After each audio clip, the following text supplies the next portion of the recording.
वफाकी दारुल-हुकूमत इस्लामाबाद में फ़लस्तीन के हक़ में और फ़लस्तीन में जारी इसराइली जारहियत के खिलाफ मुज़ाहरे का इनेकाद किया गया। और ये कहना गलत नहीं होगा कि इस मुज़ाहरे में इस्लामाबाद के हर तबका फ़िक्र ने शिरकत की है, जिसमें ख़वातीन, मर्द, बच्चों के साथ साथ घरेलू ख़वातीन की भी बड़ी तादाद ने यहाँ पर शिरकत की है। अक्टूबर 2023 से शुरू होने वाली इस जारहियत और इन जंगी हालात से लेकर अब तक इन 18 महीनों में फ़लस्तीन में 50,000 से ज़ायद फ़लस्तीनी अपनी जान से हाथ धो बैठे हैं, जबकि हज़ारों की तादाद में फ़लस्तीनी ज़ख्मी हुए हैं।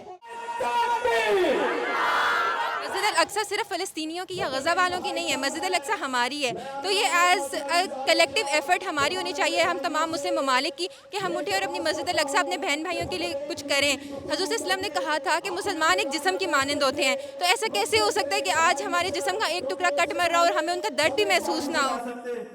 पाकिस्तान के बच्चे भी फ़लस्तीन का दर्द उतना ही महसूस करते हैं जितना कि बड़े महसूस करते हैं। पाकिस्तानी बच्चों का ये कहना है कि वो फ़लस्तीनी बच्चों के शाना बशाना खड़े हैं। मैं कहना चाहती हूँ फ़लस्तीन को आज़ाद करो। मेरा मुताला ये है कि मेरे क़िबला अव्वल को आज़ाद करो।